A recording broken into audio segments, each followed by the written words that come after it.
안녕하세요. 오늘은 토플 얘기 좀 해볼까요?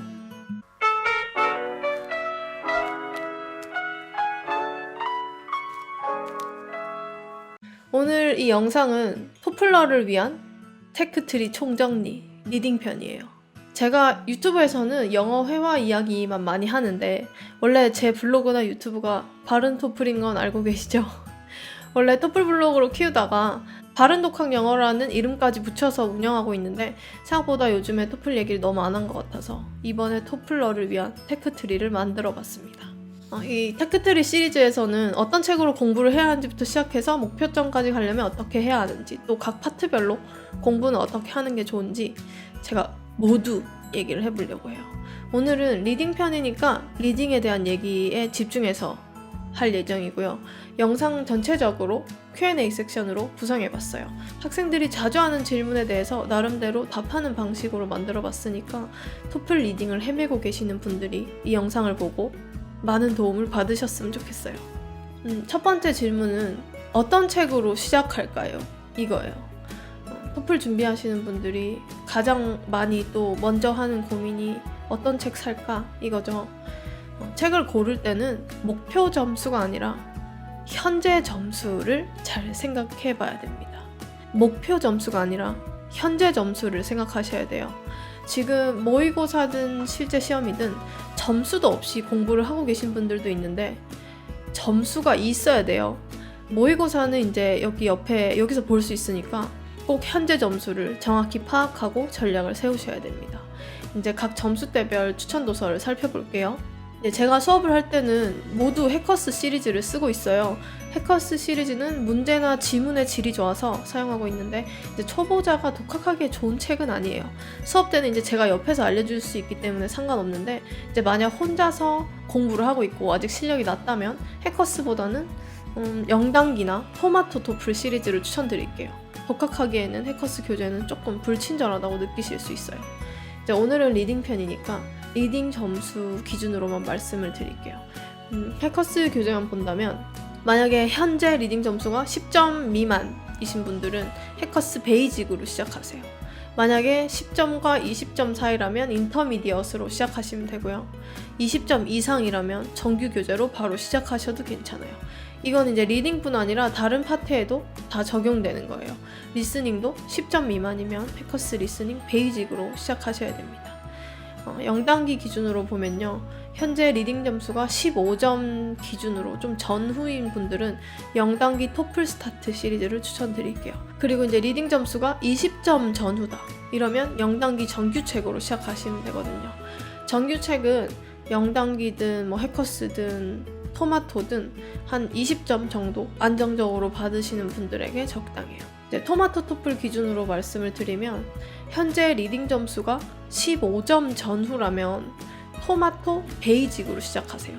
근데 현재 리딩 점수가 20점 전후인데 해커스 정규를 풀어보니까 좀 너무 어렵다 이렇게 느끼시는 분들은 토마토 토플 정규로 한번 훑으신 다음에 넘어가면 해커스를 좀 편하게 푸실 수 있어요. 제가 수업하다가 한 22점이나 이 정도 받으시길래 해커스 정규를 바로 소개시켜드리면 되게 많이 틀리시는 분들이 있어요. 그런 분들은 이제 토마토 정규로 한번 이제 한 2, 3주 정도 만에 풀고 넘어가면 이제 해커스도 좀 편하게 푸실 수 있어요. 만약에 이제 현재 리딩 점수가 25점 정도고 그 위로 올라가시고 싶은 분들은 각종 출판사에서 나온 토플 모의고사를 푸시면 돼요. 액추얼 문제집이라고도 하죠.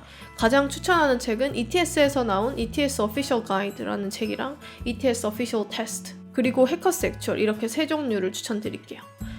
ETS Official Guide는 25점 이상이 아니라 10점이나 20점 정도인 분들도 보면 좋아요. 이제 이 책에 나온 지문이나 문제는 실전 문제에 비해서 좀 난이도는 떨어지는데 유형이나 공부 방법을 잡기에 굉장히 좋거든요. 제가 말한 이 책들은 전부 이제 블로그에 리뷰가 돼 있으니까 이제 책 제목 검색해 보셔서 자세한 리뷰를 보고 결정하시면 돼요. 이 질문도 정말 많이 받죠. 토플 시작하면 토플뿐 아니라 토익이든 탭스든 시험을 시작하면 단어장을 이제 구매를 하시는데 토플 단어장은 처음부터 구매를 해도 되지만 돈이 많으면 그래 되지만 책을 좀 풀어본 후에 구매하시는 걸 추천드릴게요. 현재 베이직이나 인터미디어처럼 좀 낮은 단계의 책을 푸시는 분들은 근데 토플 단어장을 새로 보는 게 굉장히 부담스러울 수가 있어요. 그러니까 그건 조금 미루고요. 지금 보고 있는 리딩 책에서 단어를 먼저 정리하세요. 근데 이제 모르는 단어가 없어서 나는 단어장 자체를 외우고 싶다 뭐 이러신 분들은 단어장을 사셔도 괜찮아요. 근데 그게 아니라면 책에 등장하는 뭐 리딩이나 리스닝 책에 등장하는 단어 위주로 먼저 외우셔야 돼요. 이제 토플 단어장은 어떻게 골라야 하는지 영상 2개에 걸쳐서 설명을 이미 다 해뒀으니까 여기 옆에 영상을 참고하셔서 고르시면 됩니다. 리딩 고득점 정도가 아니라 이제 만점을 받으려면요, 토플 리딩은 3박자가 딱 맞춰져야 돼요. 단어 실력이 높아야 되고요, 구문 해석도 잘 할 수 있어야 돼요. 어느 정도 문법 실력도 있어야 되고요, 그리고 읽는 속도도 빨라야 돼요. 이제 이렇게 3가지가 갖춰지면 무조건 점수가 높게 나와요. 만점까지도 나오고요. 근데 이 3가지 중에 하나라도 빠지면 절대 원하는 점수가 나오기 힘들어요. 이제 단어도 충분히 많이 알아야 되고 구문 해석 실력도 좋아서 이제 적당한 곳에서 끊어서 잘 해석을 해야 돼요. 게다가 지문 1개를 다 읽고 13문제에서 14문제를 20분 안에 풀어야 되니까 속도도 중요하죠. 단어 실력은 문제집 풀면서 모르는 단어 정리하고 또 한 22점에서 3점 넘어가면 해커스 복화까지 사서 같이 보시면 어느 정도 실력이 마련돼요. 그리고 이제 시간 재고 푸는 연습도 계속 하다 보면 글 읽는 속도도 좀 따라오게 되거든요, 저절로. 근데 이제 여기서 문제는 구문 해석 실력이죠. 문법 공부를 한다고도 뭐 중고생 때처럼 문법책을 사서 동사, 명사부터 다시 공부하고 계신 분들이 있는데 토플 문법은 그렇게 하는 게 아닙니다. 토플 공부하시는 분들을 위한 문법 공부 총정리는 이미 올려놨어요. 블로그에 여기 적어뒀으니까 이 글을 참고해서 적절한 책을 구비해서 공부하시면 됩니다. 만약 지금 토플 리딩을 푸는 학생이 초등학생이라면 지문이 어려운 게 당연하고요. 만약에 중고생 이상이면, 성인이면 토플 리딩 지문이 어렵다고 느낄 나이는 아니에요. 리딩 지문이 한글이라고 생각해보세요. 간혹 이제 리딩 지문이 너무 어렵다고 말씀하시는 분들이 있거든요. 그건 이제 영어로 적혀서 어려워 보이는 거지 실제로 어려운 게 아니에요. 지문을 읽어봐도 무슨 말인지 모르겠으면 한국어 해설지를 한번 펴서 보세요. 답지나 해설지에 있는 한국어를 읽어보면 뭐 거의 중학교 수준이니까 뭐 내용이 너무 어렵다 뭐 이렇게 긴장하시거나 무서워하실 필요는 전혀 없어요. 이게 되게 의외인 질문인데 이 질문도 되게 많이 받거든요. 리딩을 공부할 때 꼼꼼히 해석을 해야 되는지. 당연히 꼼꼼히 해석을 해야 되겠죠. 물론 뭐 시험장에서는 긴장을 하다 보니까 꼼꼼하게 안 읽히는 거죠. 근데 이제 연습할 때는 항상 꼼꼼히 보셔야 돼요. 제가 리딩에서는 속도가 중요하다고 말하는 바람에 각 지문마다 처음부터 시간 재고 푸는 초보들이 있어요. 근데 처음부터 시간 잴 필요 없어요. 토플 리딩 기준으로 23점 이상 넘어갈 때쯤, 그때쯤 시간 재고 풀어도 늦지 않거든요. 그러니까 보통은 이제 토플 시작하면 베이직이나 인터미디엇으로 시작하시는 분들이 많은데 정규 책보다 낮은 단계의 책을 보시는 분들은 시간 재고 그러지 마세요. 근데 꼼꼼하게 모든 문장과, 여기서 모든 문장은 지문에 나오는 거, 문제에 나오는 거, 보기에 나오는 단어까지 전부 다 보시라는 뜻이에요. 이걸 다 정확히 해석했는지 보는 게 좋아요. 이제 다시 한번 말씀을 드리자면 우리는 모든 문장을 꼼꼼히 봐야 돼요. 연습할 때는 모든 문장을 다 해석하고 넘어가는 게 좋아요. 근데 해커스를 기준으로 보면 답지에 의역이 좀 많아가지고 정확히 이게 어떻게 해석됐는지 감이 잡히지 않을 때가 있어요. 이럴 때는 뭐 학교 선생님이나 학원 선생님 아니면 수업 받고 있는 선생님 아니면 영어 잘하는 지인에게 물어봐서 해결을 꼭 해야 돼요. 뭐 대강 이 뜻이겠지 하면서 넘어가는 습관이 계속 들면요, 나중에 길고 꼬인 문장이 나오면 굉장히 후회하게 돼요. 토플은 지문이 어려워질수록 한 문장이 막 서너 줄이 넘어가거든요. 평소에 똑바로 이제 해석하는 습관이 없다면 이렇게 어려운 문장이 나오면 확 꼬이는 거죠. 구문 독해가 아예 지금 안 되면 가지치기 속독 훈련이라는 요 책 시리즈도 있으니까 꼭 참고해서 꼼꼼히 푸는 연습을 꼭 해보세요. 근데 이 책을 추천드리면 또 여기서 뭘 봐야 되냐고 물어보시거든요. 서점 가서 펼쳐보신 다음에 본인 지금 수준에 맞는 책을 고르시면 돼요. 뭐 토익 편이든 무슨 편이든 상관없어요. 네, 모든 단어는 암기하세요. 왜 모르는 단어를 그냥 두고 넘어가시려고 하시죠? 지금 흥미 위주로 원서나 읽고 있는 게 아니라 시험을 보려고 하는 거잖아요. 지금 해커스 복화를 보고 있다고 해도 해커스 리딩 정규책이나 액추얼로 가면 또 새로운 단어가 많이 등장하죠. 만약에 복화책을 열심히 보고 정규책에 나오는 단어는 어물쩍 넘어간다면 단어 데이터베이스가 굉장히 낮겠죠. 그러니까 고득점이 됐을 때는 복화책도 열심히 봐야 되고 리딩이나 리스닝에 나오는 단어까지 다 암기를 하셔야 돼요. 단어 외울 시간이 없다는 핑계는 사양하겠습니다. 꼭 외우셔야 됩니다. 이거는 이제 아까 전에 리딩 지문 꼼꼼히 봐야 되는지 그거랑 관련된 질문인데요. 네, 리딩 지문은 처음부터 끝까지 다 읽으세요. 지문을 다 읽지도 않는데 문제를 어떻게 다 맞추겠어요. 이제 간혹 토플 리딩 가르칠 때 뭐 지문은 다 읽을 필요가 없다. 이 답은 여기서 찾고 이 답은 여기서 찾고 뭐 이렇게 설명해 주는 경우가 있잖아요. 말도 안 되는 교수법이에요. 왜냐면 본인이 답지를 이미 봤기 때문에 여기서 이걸 찾고 이런 게 나오는 거지, 학생들 입장에서 띄엄띄엄 읽으면 키워드고 뭐고 하나도 안 보여요. 쉽게 답이 나오지가 않죠. 그리고 한 개 지문을 처음부터 끝까지 다 읽을 속도도 나오지 않는 수준이면 영어 실력이 굉장히 낮은 건데 이걸 올리려고 노력을 해야죠. 키워드를 막 대충 찾아가지고 끼워 맞추는 게 아니라 다 보고 읽고 해석하고 읽은 바에 근거하여 문제를 풀어야 돼요. 그러니까 연습할 때 무조건 처음부터 끝까지 한 단어도 빼먹지 않고 읽는 연습을 하셔야 돼요. 다 읽고 문제 푸는 겁니다. 시험장 가면 막 마음이 급하고 이러니까 대충 읽고 넘어갈 수는 있어요. 근데 연습할 때는 그렇게 하지 말라는 거예요. 대충 여기저기 정보만 뽑아서 읽다가 또 어떤 문제에 꼬여가지고 다시 또 처음부터 읽고 있는 분들이 있거든요. 이렇게 시간 버리지 말고 그냥 처음부터 모두 읽도록 하세요. 아까도 말했듯이 아직 초보인 경우에는 시간을 잴 필요가 없어요.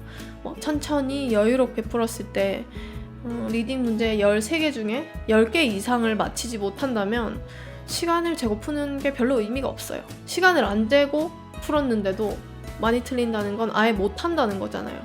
그러니까 시간을 안 재고 풀었을 때 정답률이 80-90% 이상이다. 이럴 때 시간을 재기 시작하는 거죠. 근데 처음에는 시간을 넉넉하게 가지고 정확히 푸시고요. 13개 중에 10개 넘게 맞출 때 그때부터 시간을 재시면 돼요. 시간을 잰다면 처음에는 한 30분, 그 다음에는 20분 이렇게 이제 시간을 점점 줄이면서 푸시면 돼요. 각 지문마다 이제 몇 분 만에 다 풀었는지 책 위에 이렇게 적어두시면 되거든요. 그러면 이제 처음 풀었던 책이랑 마지막으로 푼 책 위에만 이제 비교해보면 얼마나 속도가 빨라졌는지 비교할 수 있어요. 실전을 위해서는 10분이나 15분 안에 지문 하나를 푸실 수 있어야 되는데 실제로 이제 시험은 20분을 주잖아요. 근데 시험 환경 특성상 이제 긴장도 많이 되고 또 주변도 굉장히 시끄러우니까 연습할 때는 10분에서 15분 정도를 맞추고 하시는 게 좋아요. 보통 이제 리딩 20점 정도가 목표이신 분들은 평소에도 10분, 15분이 아니라 20분에 맞춰놓고 연습하셔도 괜찮아요. 근데 이제 대충 보고 10문제를 찍는 수준으로 풀지 말고 꼼꼼히 7문제라도 푸는 게 좋으니까 시간이 좀 걸리더라도 하나씩 제대로 푸는 연습을 하셔야 돼요. 온라인 모의고사는 아까 처음에 말씀드렸듯이 여기에서 볼 수 있어요. 그리고 이제 모의고사는 이렇게 돈 내고 푸는 거 이외에 집에서 이제 책에 포함된 CD를 푸셔도 괜찮거든요. 해커스 리딩이나 아니면 리딩책 대부분 CD가 들어있어요. ETS 책은 아예 시험처럼 풀 수 있는 소프트웨어가 깔린 CD가 책에 붙어 있거든요. 이제 토플이 워낙 좀 극악무도한 시험이라서 보통 수험 기간을 6개월에서 1년 정도 잡고 계시죠. 1년 넘게 시간이 있는 경우는 당장 모의고사를 주기적으로 볼 필요는 없어요. 종이책으로 풀면서 오답 확인하고 단어만 꼼꼼히 외워도 충분하거든요. 근데 이제 6개월 안으로 기간이 좀 짧아지면 2주나 4주에 한 번씩 모의고사를 보시는 게 좋아요. 이제 모의고사도 어찌됐든 이게 시험이라서 긴장도 많이 되고 굉장히 떨리거든요. 저번보다 점수가 내려가면 어쩌나 이렇게 걱정도 되고 그래서 이제 모의고사를 사놓고 차일피일 미룬 학생들도 많아요. 근데 이제 그 과정 없이는 절대 본인의 실력을 확인할 수가 없거든요. 모의고사를 자주 봐서 시험에 대한 긴장도를 낮추고 실력을 계속적으로 확인하는 작업을 하셔야 돼요. 이제 어떤 분들은 시험을 아예 매주 봐가지고 막 2달에 7번, 8번 시험을 보시는 분들이 있는데 이제 그건 너무 비싸니까 모의고사나 이제 이런 CD 이걸로 대체해서 매주 테스트를 해보는 걸 추천드릴게요. 리딩을 가르치다 보면 모니터가 아니라 그냥 책으로 풀면 안 돼요 라고 이제 말씀하시는 분들도 있는데 책을 풀어봐서는 몰라요. 시험은 IBT잖아요. 이제 모니터로 시험을 보고 줄을 긋는 게 불가능한 상황이고요. 모니터를 올려다보거나 내려다보고 문제를 풀어야 돼요. 이제 필기 자체가 불가능하고 스크롤 내리면 아예 문단이 바뀌거든요. 이제 전에 풀었던 문제랑 앞으로 풀 문제를 볼 수도 없어요. 문제는 딱 하나만 나와요, 화면에. 그러니까 이제 굉장히 답답하고 무서운 환경이거든요. 그러니까 실전 감각을 높이기 위해서는 반드시 CD나 모의고사를 자주 보셔야 돼요. 문제를 풀 때 단어를 찾아볼 수 없죠. 시험장 가면 이제 일단 시험이라고 생각하고 평소에 풀어야 되니까 이제 푸는 도중에 사전을 막 왔다 갔다 하지는 마세요. 실제 시험에서도 이제 모르는 단어가 나와도 문제를 풀 수 있어야 되잖아요. 그러니까 평소에 문제 풀 때는 사전 찾지 말고요. 대신 이제 사전을 찾아볼 수 없으니까 답답하긴 하죠. 이제 문제 풀 때 모르는 단어나 해석이 좀 잘 안 되는 부분은 동그라미나 줄을 그어놓고 넘어가시면 돼요. 그리고 나중에 답지 보면서 복습하실 때 그 부분을 집중적으로 다시 보는 방식으로 하시는 게 좋아요. 이것도 정말 많이 받는 질문인데 제가 정확하게 알려드릴게요. 지문을 먼저 보세요. 지문에 나오는 첫 번째 문단을 읽으면서 이 지문의 전반적인 내용을 파악하세요. 그게 가장 먼저예요. 그리고 대충 무슨 내용이 나올 것 같은지 파악이 되면 그때 문제를 보시면 돼요. 1번 문제가 1단락에서 나온 내용인 경우에는 방금 1단락을 읽었으니까 바로 풀면 되고요. 만약 1번 문제가 2단락에 나온 내용이면 문제 읽은 후에 다시 2단락에 가서 답을 찾겠다는 목적으로 읽어나가시면 돼요. 여기서 중요한 거는 문제만 읽는 거예요. 거기까지 읽으면 헷갈리거든요. 문제를 읽고 지문으로 다시 돌아간 다음에 그 문제에 대한 답을 찾는다고 생각하면서 읽으세요. 예를 들어볼게요. 우리가 지금 공룡의 멸종 이론에 대한 지문을 본다고 해볼게요. 이제 1번 문제가 공룡 멸종 이후로 가장 설득력 있는 이론을 골라라. 이때 이제 보기는 보지 마세요. 항상 지문으로 돌아가서 공룡 멸종 이후로 가장 설득력 있는 이론이 뭐지?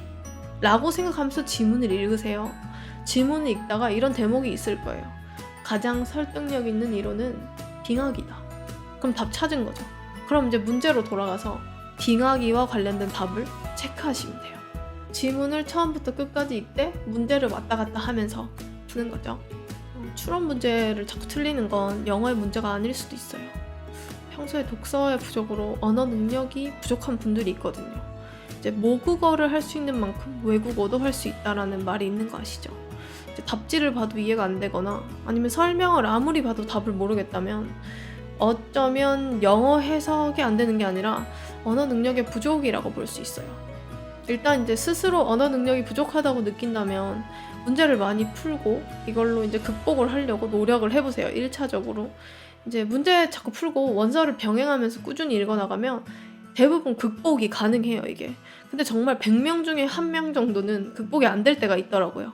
이제 그런 분들은 영어가 문제가 아니라 언어 능력이 부족한 거니까 일단 열심히 풀려고 노력은 하되 틀리더라도 그냥 넘어가세요. 책이나 문제집을 계속 풀고 읽어나가다 보면 추론 능력이 증가하게 돼 있어요. 그러니까 그때그때 틀리는 문제만 답지 보고 아 이래서 이게 답이구나 이렇게만 그냥 이해하고 넘어가시는 방법밖에 없어요. 그러니까 여기서 보면 평소에 한국어 책을 많이 읽는 것도 중요한 거죠. 이거는 이제 답이 간단할 것 같은데요. 이제 지금 실력에 따라 다른데 지금 실력이 아주 낮다면 토플 파트별 10점 전후라면 앞으로 풀어야 할 책이 굉장히 많겠죠. 근데 이제 실력이 높다면 한두 권만 풀어도 원하는 점수가 나오기도 해요. 이제 몇 권을 풀어야 되는지 계산은 하지 마시고요. 한 권씩 필요한 만큼 푸시면 돼요. 보통 베이직에서 시작하면 인터미디엇, 정규 이렇게 해서 파트별로 3권 정도 푸신다고 생각하면 돼요. 배경 지식은 리딩과 리스닝 모두 아주 중요해요. 배경 지식을 많이 알면 친숙한 주제가 문제에 나오기 때문에 긴장하지 않고 문제를 풀어나갈 수가 있어요. 물론 이제 그렇다고 해서 배경 지식에 기반해서 문제를 풀었다가는 이제 큰일 나거든요.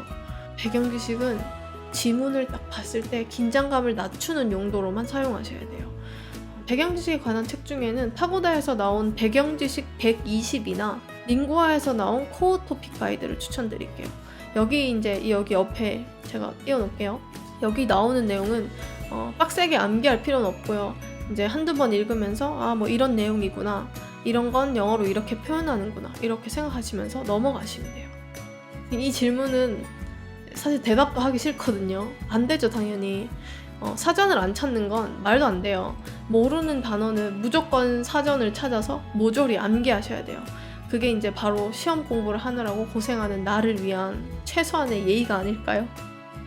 예전에는 리딩 더미가 맨 마지막에 나온다는 암묵적인 규칙이 있었어요. 근데 더미는 구별할 수가 없어요. 간혹 이제 더미를 구별할 수 있다는 사람이 있긴 한데 그거는 이제 믿을 만한 정보는 아니에요. 동일한 지문이 여러 번 더미로 나왔다가 진짜 지문으로 돌변해서 나오기도 하거든요. 그러니까 25만원짜리 시험을 운이나 감에 맡겨서 아무렇게나 풀 수는 없겠죠. 그러니까 이제 구별할 수 있다는 생각 자체를 버리시고요. 더미 구별법을 연구하지 말고 공부합시다. 16개 질문에 대해서 이제 대답을 해보면서 Q&A가 마무리가 좀 됐어요. 이제 이 영상을 마무리하면서 마지막으로 시험 치는 날 유용한 팁 몇 가지를 알려드릴게요. 첫 번째는 시간 관리예요. 리딩 한 지문에는 20분이 주어지잖아요. 20분 항상 다 채우세요. 항상. 시간이 남았다고 그냥 다음 지문으로 넘어가지 마세요. 20분이 주어지는 시간이니까 좀 잘 푸는 분들은 뭐 17분, 18분이면 다 푸시거든요. 그래도 넘어가지 말고 다시 1번부터 확인해보세요. 한 문제라도 틀릴 수 있으니까 그때 확인하시는 거예요. 두 번째는 귀마개를 준비하세요. 시험장은 생각보다 시끄러워요. 주로 토플을 집이나 도서관에서 공부하신 분들은 시험장이 굉장히 시끄럽다고 느끼실 수도 있거든요. 이제 아침 10시부터 시험을 보는데 이번 시험이 마지막 기회고 근데 굉장히 시끄럽고 이러면 이제 이 시끄러운 상황이 굉장히 짜증스럽죠. 그런 분들은 이제 주황색 스펀지로 돼 있는 귀마개를 꼭 챙기세요. 원래 이제 리스닝 할 때 헤드셋이 필요한데 리딩 할 때부터 헤드셋 끼고 있어도 되거든요. 어차피 시험 시작할 때 헤드셋 성능 확인하면서 뭐 마이크도 확인하고 이래서 이제 헤드셋을 자연스럽게 끼실 수 있거든요. 이제 그 헤드셋 안에 이제 귀에 주황색 스펀지까지 끼면 완전 무적이에요. 이제 거의 아무 소리도 안 들리거든요. 조용한 상태에서 시험 보기를 원하시면 이 방법을 추천드릴게요. 다음 세 번째는 초코바. 이 중요하죠. 아직 이제 초보나 중수들은 모르겠는데 거의 30점 정도 받으셔야 되는 MBA 가시는 분들 있죠. 리딩 28점에서 30점은 그날 컨디션에 따라 좌우되시는 거 아시죠? 일찍 일어나는 연습도 하셔야 되고 시험 전 일주일은 매일 10시에 일어나서 리딩 푸는 연습을 하면서 철저하게 준비하시는 분들이 되게 많아요. 일찍 일어나고 같은 시간에 문제를 푸는 것도 되게 중요한데 당일 초코바를 가져가는 것도 아주 중요해요. 리스닝 끝나고 10분 쉬는 시간 줄 때 체력 보충을 무조건 해주셔야 돼요. 뭐 이온 음료도 좋지만 이제 화장실 가고 싶을 수 있으니까 초콜릿 종류로 칼로리가 높은 걸로 준비하세요. 만약에 뭐 위가 안 좋으신 분들은 빈속에 초콜릿 먹기 좀 그러니까 뭐 칼로리 높은 다른 종류의 과자를 준비하셔도 괜찮아요. 이제 토플 리딩에 관련해서 알려드릴 건 다 알려드린 것 같아요. 혹시 뭐 제가 다루지 않은 부분이 있다면 댓글로 질문을 해주세요. 그러면 토플러 분들 이번 주도 다음 주도 모두 시험 잘 치세요. 화이팅!